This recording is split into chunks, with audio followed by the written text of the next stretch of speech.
Assalamualaikum warahmatullahi wabarakatuh. Salam sejahtera, salam bahagia dan juga selamat bertemu kembali dalam segmen package program yang kita bawakan di Rampai Pagi kali ini, iaitu tentang menghargai alam sekitar, menghargai lautan dan juga kita memperingati tentang Hari Laut Sedunia. Saya berada sebenarnya di Pantai Meragang, pelbagai ada acara yang dijalankan di sini dan sememangnya dan juga semestinya selaku individu selaku individu di negara ini harus kita memperingati dan juga sama-sama mengetahui apakah kepentingannya lautan pada kehidupan kita. Allah Subhanahu Wa Taala berfirman dalam Al-Quran bahawa kepentingan laut ini memberikan kita pelbagai kelebihan-kelebihan yang tersendiri, di mana daripada laut adanya sumber kehidupan, di mana daripada laut adanya kita mendapat air, daripada laut adanya kita mendapat pelbagai jenis makanan-makanan untuk kita miliki. Baiklah, sudah kita berada di Marine Biodiversity Center, iaitu di tempat pusat biodiversity marine. Jika anda ingin mengetahui tentang keadaan ataupun keselamatan alam sekitar, terutama sekali lagi tentang lautan, anda datang ke sini di Pantai Meragang sebenarnya. Dan pusat biodiversity marine ini terletak seperti yang saya katakan di Pantai Meragang, yang telah siap dibina pada 15 Mac yang lalu. Dan pusat ini merupakan salah satu projek di bawah Rancangan Kemajuan Negara 2007-2012 dan ia ditubuhkan dengan hasrat untuk melaksanakan program pemeliharaan dan juga pengurusan biodiversity marine di negara ini. Ia juga sebenarnya berhasrat untuk meningkatkan kesedaran awam tentang peri mustahaknya melindungi ekosistem marin dan juga terutama sekali bagi golongan generasi muda dalam menangani isu alam sekitar yang boleh mengancam lautan yang sangat diperlukan bagi keperluan semua biodiversity marine. Dan ada pertunjukan-pertunjukan ataupun pameran-pameran statik yang disimpan di sini hanya khas untuk AUDA. Dan satu perkara yang menarik perhatian saya ialah cara pusat biodiversity marine ini untuk melindungi penyu. Melindungi penyu kita ni. Dan seperti apa yang AUDA dapat saksikan, kawasan pesisiran pantai di negara Brunei Darussalam ini merupakan sebahagian laluan penyu laut semasa musim penghijrahan. Banyak di antara kita yang tidak mengetahui tentang hal itu. Dan di dunia ini terdapat 7 jenis penyu dan tapi hanya 3 jenis penyu boleh dilihat di perairan negara kita ni. Dan apa yang penting, penyu kangkam, penyu hijau dan penyu sisik merupakan 3 jenis spesies penyu yang terdapat di perairan negara kita. Dan seperti yang kita ketahui tentang penggunaan beg plastik dan sebagainya, bukan saja penggunaan beg plastik disarankan untuk awal di hujung minggu, tetapi penggunaan beg plastik ini juga dapat mencemarkan atau juga memberi ancaman yang hebat kepada penyu-penyu yang ada di negara kita ini. Beg plastik boleh membunuh penyu. Tahukah anda bahawa beg plastik boleh membunuh penyu kerana seringkali penyu tersilap menganggap beg plastik itu sebagai makanannya. Dan ini kerana plastik menyerupai ubur-ubur yang merupakan makanan utamanya. Jadi itulah, ingatlah sebelum anda mencemari alam sekitar, ingatlah sebelum anda membuang segala benda ke lautan, ia akan mencemarkan dan juga akan memusnahkan kehidupan laut, terutama sekali lagi penyu yang menjadi makhluk ataupun binatang yang terancam di dunia, bukan saja di dunia tetapi juga di negara kita. Jadi kita sama-sama ingati dan juga kita saksikan apakah pertunjukan-pertunjukan ataupun pameran-pameran statik yang lain yang terdapat di Marine Biodiversity Center. Kita saksikan bersama.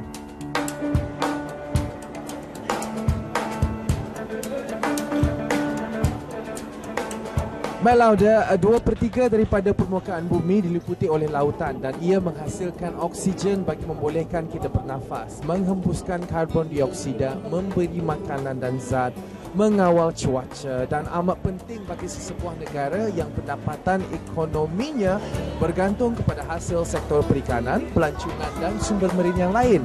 Lautan juga penting bagi menjamin keselamatan makanan, kesihatan dan kehidupan semua jenis marine serta berperanan menstabilkan iklim dunia. Banyak di antara kita tidak mengetahui dan semenjak beberapa tahun yang lalu, ekosistem marine seperti takat dan juga sumber perikanan telah mengalami kemusnahan akibat penangkapan ikan yang berlebihan, overfishing. Aktiviti penangkapan ikan yang tidak sah menggunakan alat-alat penangkapan yang membinasakan pencemaran alam sekitar marine dan juga sebagainya. Isu perubahan iklim sejagat memang tidak dapat dinafikan telah menjadi penyebab peningkatan suhu paras laut, dan peningkatan paras laut dan juga pengasidan lautan juga telah mengancam kehidupan marine dan juga penduduk setempat di pesisiran. Oleh itu, marilah kita sama-sama menghargai sumbangan lautan dan menjaganya dengan sebaik-baik mungkin. Kurangkan pencemaran alam sekitar marine merupakan salah satu tindakan yang bijak dalam menjaga lautan kita.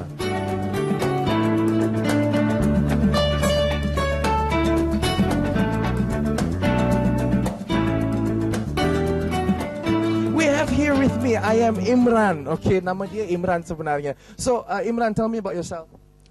I'm a professional photographer for Nikon and I lecture in Singapore. So I do this worldwide and everywhere else. Jadi kita difahamkan bahawa Imran mengambil gambar, semua gambar yang ada di pameran statik ini. So jadi dapat diterangkanlah macam mana keadaan perairan di Brunei Darussalam.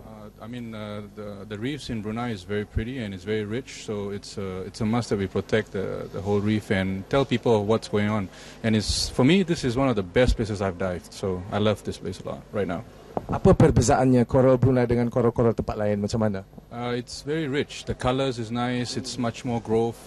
You've got a lot of juvenile fishes and everything that's spawning around. So I think it's compared to others, this is a very rich place and it's not widely known right now. Assalamualaikum. Waalaikumsalam. Nyatakan nama kita. Nama saya Ranima Haji Wahab dari Jabatan Perikanan. Ya. Ya. Dan kita mengetahui sahaja kalau daripada tadi syabas dan tahniah lah tentang pembukaan Marine Biodiversity Center ini, kita percaya sahaja akan memberikan lagi satu impact pendidikan ya bagi masyarakat kita. Saya sendiri pun tidak mengetahui apa sebenarnya, kenapa agaknya kegunaan, we take it for granted ya, tentang ada takat-takat ini. Jadi dapat Puan menerangkan apa sebenarnya kepentingan takat-takat ini di negara kita? Ya, terima kasih.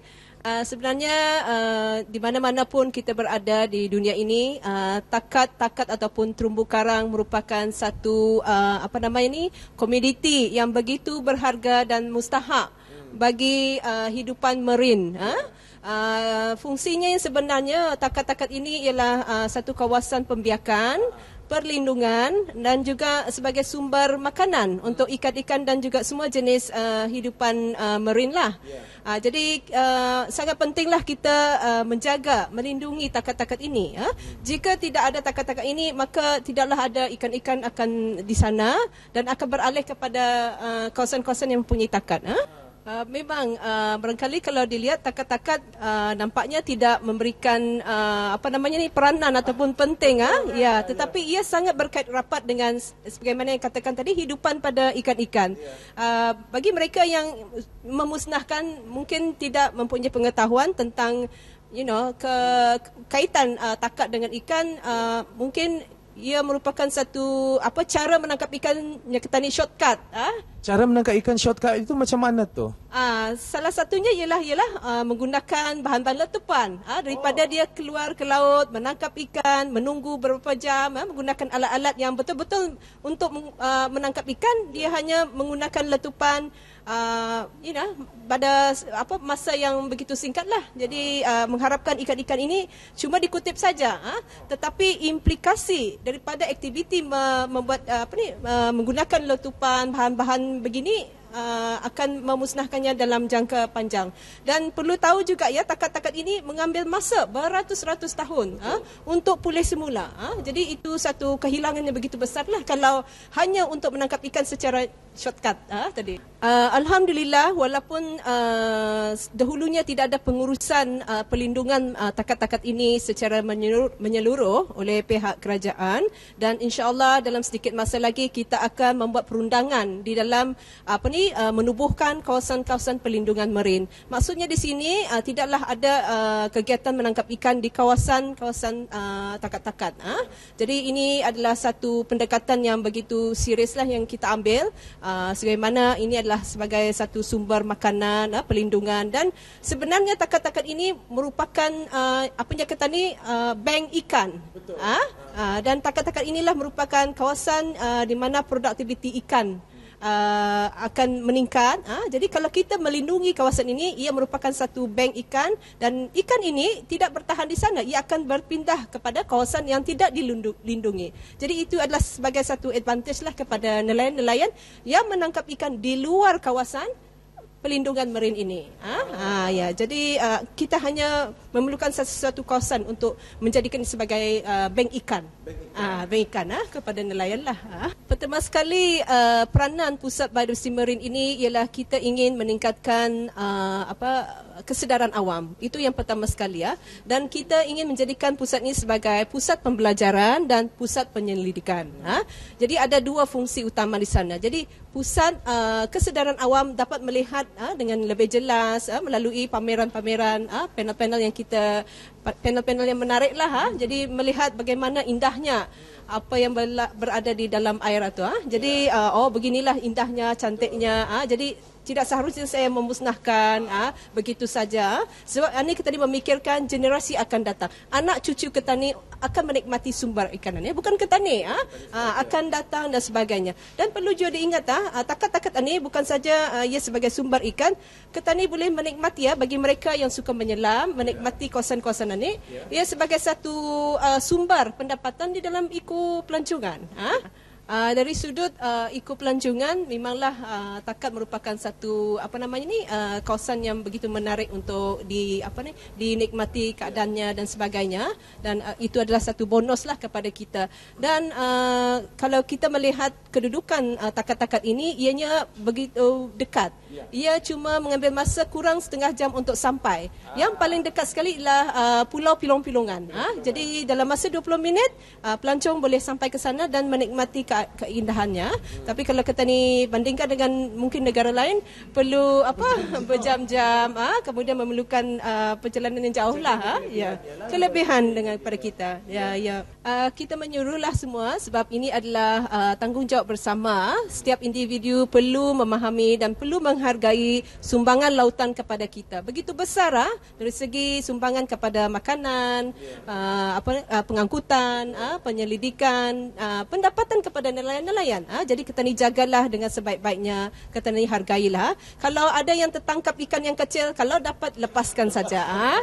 Ia akan membesar. Semua peranan-peranan kecil itu amat penting. Ya. Dan jangan sekali-kali merosakkan takat-takat. Indah sekali, cantik. Jadi janganlah dirosakkan.